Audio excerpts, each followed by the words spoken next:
napansin ko din ho ito mga kababayan. No? Pangatlong topic natin, si Atty. Harry Roque ulit. Mainit si Roque ngayon eh. Oh. Kaya nga po, nung napansin ko mga bossing, Atty. Harry Roque, nung pinapatopless, si Ronil Yang, sabi ko, mas maaliwalas ang muka ni Harry Roque nung mga panahon pag siya ay nasa dagat. Oh. Kasama si De La Serna, iba yung aura. Isa pa napansin ko mga kababayan. Kasi si De La Serna, ilang beses na kung pinapatawag yan sa Senado. Ano? Ilang beses na pinapatawag sa Senado. Kung isa o dalawang beses, hindi niya sinipot. Kung nagkakamali ho ako, correct nyo na lang ako dyan sa comment section. No? Oh. Isa o dalawang beses, hindi niya sinipot. Pero, nung si Roque na, pinatawag, mga kababayan, 28 ba yun ng July o 29? Nung sisipot na si Atty. Harry Roque, ay present na din si De La Serna. Ha? Sabi ko, nagkakaintindihan ng dalawa. O, di ba? Baka siguro, siyempre, magkausap yan, magkaibigan na din yan. O, dating EA niya, executive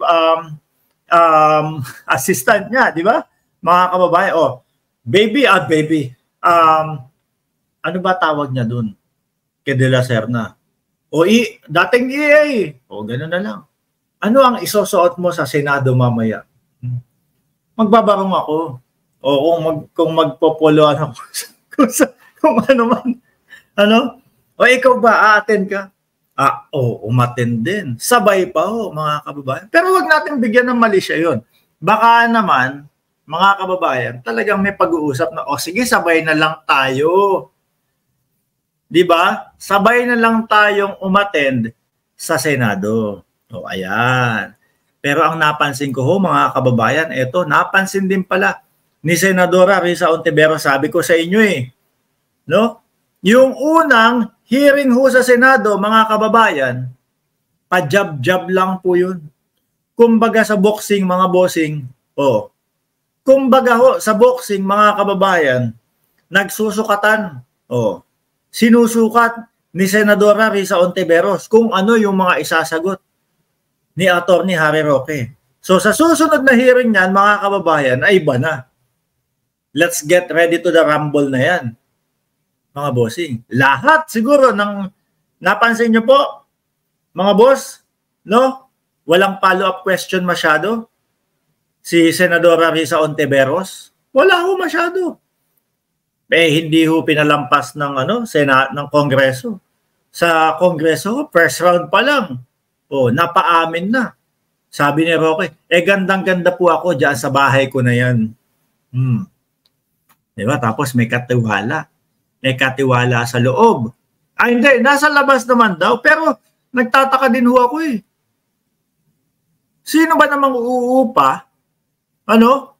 Tapos, yung uupahan ko, may iniwan, nakatiwala, doon sa labas. Nakabantay sa amin kung sino yung papasok at lalabas. Sabi ko, preso kami? Uupa nga kami, tapos merong nakabantay. Bibilangin kung ilan yung papasok at lalabas sa inuupahan namin bahay. Di ba? Sabi dito ni Senadora Risa Ontiveros, nangangati ilong ko, wala namang maharlikang topic dito. Hindi lang basta-bastang Chinese ang nagtago sa sinasabing bahay ni Harry Roque. Itong si Sun Liming ay bigating pugante. Na nasa red notice ng Interpol. Yan po naipakita natin kaninang umaga sa live natin, mga kababayan. No? Kaya daw nakapagtataka na sa dami ng bahay sa Pilipinas, kay Roque pa talaga napunta yung pugante. Di ba mga kababayan? Kaya sabi ko, 3 beses, no? 3 beses na nangyari na pagkakataon. Na kumbaga, what a coincidence.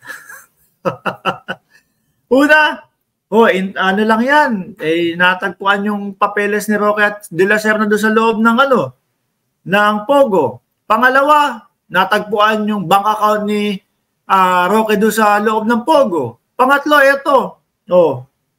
Sa dinami-dami ng bahay sa Pilipinas nga naman, nataon na naman,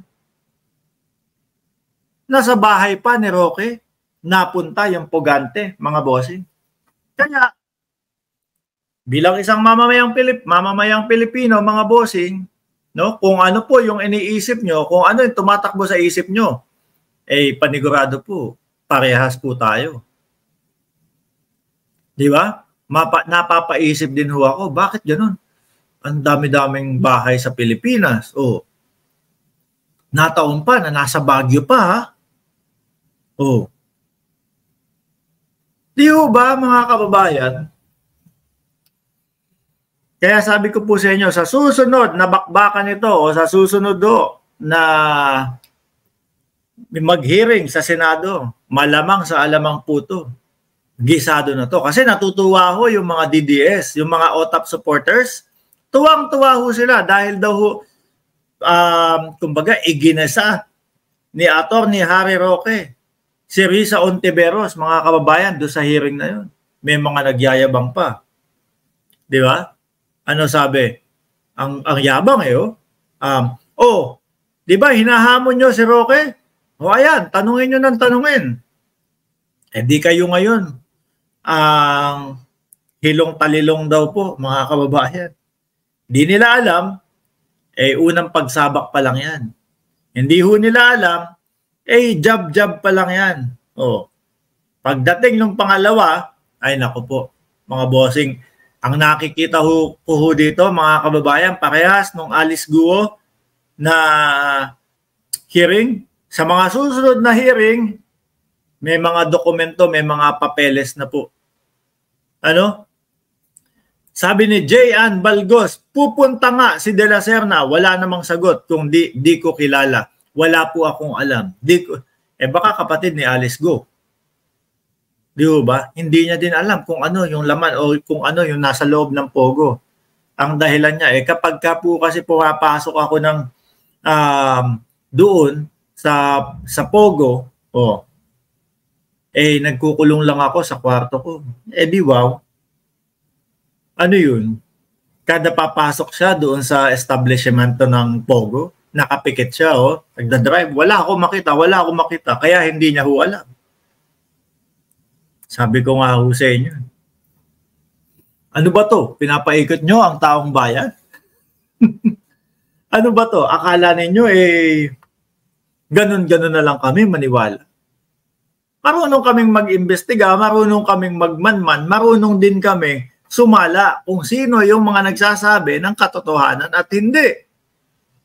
Di ho ba, mga kababayan, mahinhin pa lang magsalita si De La Serna, sabi ni The Survivor 379. Napansin ko medyo mahina ang boses ni De La Serna kapag kayong mga bossing. Tupi siya kay Congressman Lustre, sabi.